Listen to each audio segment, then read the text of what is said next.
Коми готовится войти в федеральную программу детского туристического кэшбэка. При покупке путевки в республиканский детский лагерь станет возможным возврат в размере 50% от потраченной суммы. Правда, есть ограничения не более 20 тысяч рублей.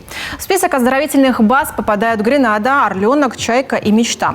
Для получения приятного бонуса родителям необходимо соблюсти несколько условий. Отдохнуть ребенок должен в период с 25 мая по 15 сентября. Сам факт пребывания в лагере нужно подтвердить документально, как и оплату. Ее тоже можно произвести только с помощью карты МИР, которая подключена к системе лояльности.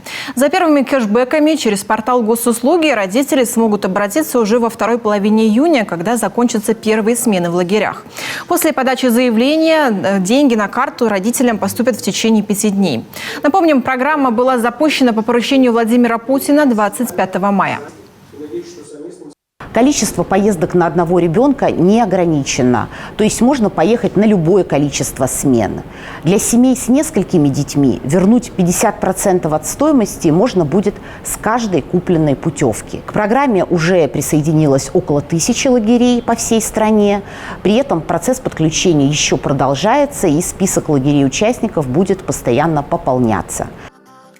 Всего же в летнюю кампанию стационарные лагеря Коми планируется принять около 4000 школьников. Еще 3500 детей выедут на побережье Черного моря.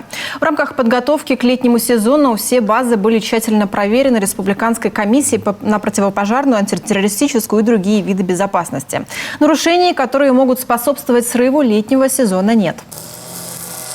Хочу напомнить, что буквально неделю назад вышли новые требования по антитеррористической безопасности именно лагерей, детских оздоровительных лагерей. Даны 90 суток на проведение категорирования этих объектов. В настоящее время проводится работа по определению организаций, которые подлежат действию вот именно под это постановление. Совместно с коллегами из Росгвардии, из других правоохранительных органов эту работу министерством сейчас активно проводится. Как для отдыхающих, так и для персонала стационарных лагерей, как и в прошлом году, требуются отрицательные ПЦР-тесты либо справки об отсутствии контакта с больными коронавирусом.